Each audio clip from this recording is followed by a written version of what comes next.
Hello les amis, j'espère que vous allez bien. Alors hier, j'étais en train de suivre le culte en ligne et j'ai écouté le témoignage du fils du révérend Steve Mensah. Pour ceux qui ne connaissent pas le témoignage, voilà. Le révérend Steve Mensah, qui est un pasteur ghanéen, a eu un fils qui est né à 6 semaines et demie. Je dis bien 6 semaines et demie. Normalement, un enfant naît à 9 mois. Mais lui, son fils est né à 6 semaines et demie. Donc son cerveau était endommagé. Son cerveau n'était pas adapté à ceux des autres enfants.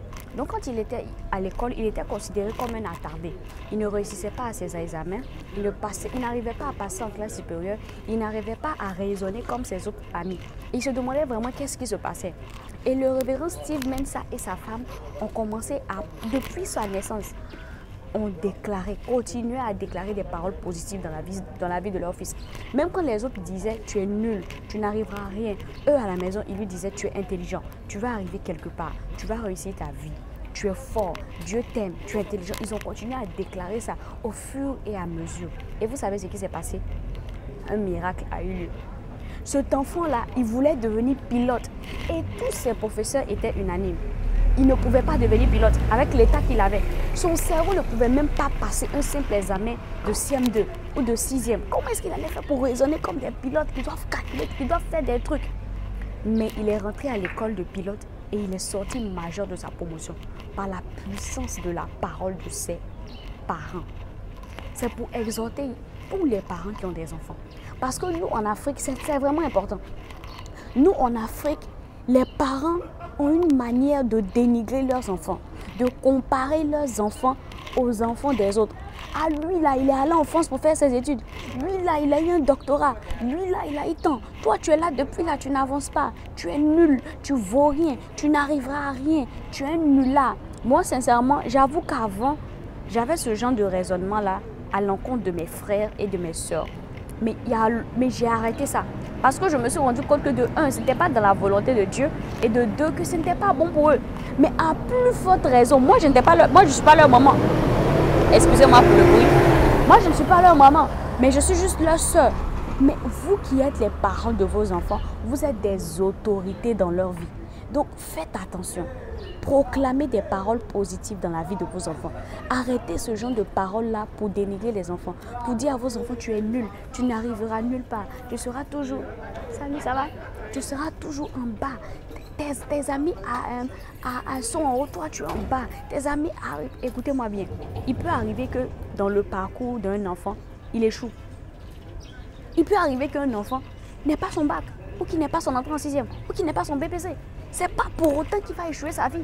Il y a des gens qui n'ont pas eu le bac, qui ont passé le bac 3 fois, mais aujourd'hui qui sont au sommet par rapport à ceux qui ont eu le bac la première fois. Mais nous, les parents africains, on a une manie de comparer. On a une manière de dénigrer nos enfants, nos propres enfants. Toi-même, tu as mis ton enfant au monde, tu lui dis tous les jours. Parce que cet enfant-là, peut-être qu'il est un peu gros, ou peut-être qu'il est un peu noir. Toi, là, tu es noir avec ton vilain nez, là. Tu es gros, avec tes gros yeux, là. Tu es vilain, tu es comme si, ton gros ventre, là. Oh, ta camarade est jolie, toi, tu n'arrives à rien. Tes amis sont primés, toi, tu vaux rien. Tes amis vont en France, toi, tu es là. Tes amis font pour toi, tu es là. Tes amis sont devenus avocats, toi, tu fous rien. Tes amis... Même quand... J'ai déjà fait une vidéo là-dessus où j'ai dit... je vais essayer de mettre ça en lien. Le titre de la vidéo, c'est « Les parents qui détruisent la vie de leurs enfants sans le savoir ». Il te dit qu'il veut faire quelque chose. Peut-être qu'il veut devenir cuisinier. Peut-être qu'il veut devenir coiffeuse. Peut-être qu'il veut devenir maître d'argent. En tout cas, quelque chose. Parce que toi, l'enfant de ton ami est devenu avocat ou magistrat. Pourquoi ton enfant veut devenir chanteur? Pourquoi ton enfant veut devenir avocat? Tu vas le critiquer. Toi, tes amis sont devenus avocats. Toi, c'est cuisinier, tu veux être. Tes amis sont devenus temps. Alors que maintenant, il n'y a pas de sous-métier. On gagne l'argent dans tout. Tu vas les critiquer, tu vas les décourager. Finalement, il ne va pas réaliser ses rêves. Et il va rester frustré toute sa vie. Parce que ses parents qui devaient le soutenir ne l'ont pas soutenu et il n'a pas réalisé ses rêves. Chers parents, vous êtes des autorités dans la vie de vos enfants. Vos paroles, la Bible dit que la vie et la mort sont au pouvoir de la langue. Ça veut dire que tes paroles sont créatrices. Si tu dis à ton enfant chaque jour tu vas réussir, tu es intelligent, tu es beau, vous allez voir ce que ça va faire. Mais si tu passes ton temps à lui dire tu es nul, tu n'arriveras à rien, tes amis sont meilleurs que toi, ça va s'aimer des paroles de manque de confiance en lui. Parce que lui, la plupart des personnes aujourd'hui qui n'ont pas confiance en elles, ce sont des personnes depuis leur enfance, les parents les dénigraient. Les parents leur parlaient mal. Les parents leur donnaient des paroles négatives tout le temps. Tu es nul, tu es vilain, tu es grosse, tu es mince, tu es noir, tes pieds sont minces, tu es bancal, ton nez est gros, ton front est comme ci. Et finalement, l'enfant, il grandit avec ça. Et quand il devient adulte, il n'a pas confiance en lui. Il ne peut rien entreprendre. Il se met dans des relations bizarres où on le rabaisse. Parce que depuis l'enfance, ses parents même ont vécu comme ça. Ok, je sais. Il y a des parents même qui ont vécu des situations difficiles dans leur enfance. On ne donne que ce qu'on a reçu. Il y a des parents même, ce qu'ils ont reçu, c'est ce qu'ils essaient de donner. Mais une fois que vous avez un enfant, décidez de devenir la meilleure version de vous-même. Si vous savez que vous avez des problèmes, que vous avez vécu avec des parents qui vous ont fait du mal, essayez de changer cela, de demander de l'aide à Dieu pour qu'il puisse vous aider à devenir de meilleurs parents pour vos enfants. Vous allez voir que vous allez construire un avenir meilleur pour eux. La base d'une société, c'est la famille. Même dans le droit, c'est dit. La base d'une société, c'est la famille. Quand dans la famille, c'est troqué déjà, vous êtes en train de créer un blessé de guerre qui va aller souffrir encore. Mais quand tu vis dans une famille où tout est en harmonie, vous remarquez, les gens qui ont vécu dans des familles où tout est en harmonie, là, ces personnes ont beaucoup plus de chances d'avancer et avancent beaucoup plus vite, réussissent beaucoup plus facilement. Mais quand tu as vécu dans une famille où tout était négatif, insultes, querelles, paroles blessantes, humiliantes, arrivé un moment, l'enfant qui naît là, il est obligé encore d'aller lui-même se soigner parce qu'il a vécu dans une famille où on n'a pas fait le nécessaire. Vos paroles comptent. Ce que vous dites sur vos enfants là, ça compte, ça se réalise. Même quand tu es énervé, même quand, je crois qu'elle est dedans, hein. Même quand tu es énervé, même quand ton enfant t'a fait quelque chose de mal, avant de parler, il faut réfléchir. Parce qu'il y a des parents comme ça aussi. Parfois, ton enfant te fait quelque chose tellement... Tu as tellement mal que tu le maudis. Tu ne réussiras pas dans ta vie.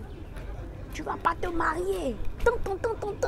Tu vas échouer. Tu vas vagabonder. Et ces paroles que vous créez, elles se réalisent à arriver un moment. Et vous ne comprenez pas pourquoi votre enfant, ça n'avance pas dans sa vie. Mais c'est toi-même ce que tu as déclaré là. C'est ce qui arrive dans la vie de ton enfant. Donc même quand tu es énervé, si tu sais que tu as déclaré des paroles qui sont mauvaises, demande pardon à Dieu et rectifie ça par des paroles positives. D'accord? Mais continuez à proclamer des paroles positives dans la vie de vos enfants. Faites-le. Ils sont bien hauts, ils ne sont pas bien hauts. Ils vous plaisent ou ils ne vous plaisent pas hauts. Même si dans vos pensées, c'est bizarre, votre bouche n'a pas dit le contraire. D'accord? Tu vas réussir ta vie. Tu es beau, tu es belle. Même pour une femme, quand une femme a vécu avec un père, parce que le premier homme qu'une femme connaît, généralement, c'est son père. Ok, c'est lui. Quand je dis connaît, je veux dire avec qui, on va dire, elle a plus ou moins une relation, vous voyez quoi, mais pas dans d'autres sens, ok? C'est avec son père. Et quand, en tant que père, tu ne fais que dénigrer ta fille, tu ne fais que l'insulter, elle manque cruellement de confiance en elle. Et généralement, ce genre de femme-là, quand elles grandissent et qu'elles rencontrent des hommes, qui lui disent juste « tu es belle », elle succombe. Pourquoi? Parce que dans son enfance, on ne lui a jamais dit qu'elle était belle. Donc quand elle rencontre un homme pendant qu'elle a 30 ans, 35 ans, et que quelqu'un lui dit « tu es belle », ce gars-là seulement, là, elle est capable de se livrer à lui. Et c'est comme ça que beaucoup de femmes se mettent en couple avec des pervers narcissiques. Parce que depuis l'enfance, elles n'ont jamais entendu « tu es belle » de la bouche de leur papa. Tu es intelligente de la bouche de leur papa. Tu es tant de la bouche de leur papa. Donc quand un homme leur dit ça, elles se disent « oh, c'est que c'est l'homme de ma vie parce qu'il me dit des paroles gentilles ». Alors qu'il peut être juste en train d'utiliser ça pour de la ruse.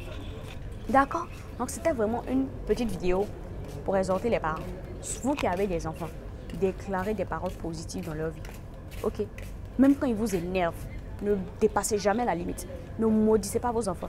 Arrêtez de les insulter à bout. Arrêtez de les comparer sérieusement.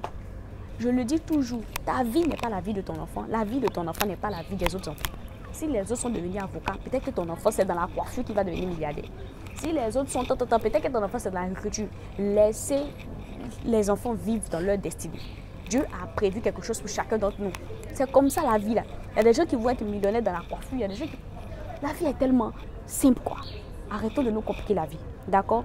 Je suis Anika Teye et sur cette chaîne là, je veux juste t'aider à devenir la meilleure version de toi-même. Donc si cette vidéo t'a fait du bien, partage-la. Elle peut aider quelqu'un d'autre. Ne la laisse pas comme ça. D'accord? Partage-la. Abonne-toi à ma chaîne YouTube. Commente, laisse un commentaire si la vidéo t'a fait du bien. Abonne-toi, like. Et je fais sortir des vidéos chaque lundi et vendredi. Il y a aussi les liens de ma page Facebook et Instagram dans le lien de la description. Tu peux aussi t'abonner à ces pages-là. Pour ceux qui sont sur Facebook, abonnez-vous à la page parce que je publie dessus tous les jours. Et bienvenue aux nouveaux abonnés, ceux qui sont là depuis le début. Que Dieu vous bénisse. Donc vraiment, c'est une petite exhortation. Utilisez votre bouche pour bénir et pour proclamer des paroles positives sur vos enfants. Vous allez voir ce que ça va créer dans leur vie. Que Dieu nous bénisse.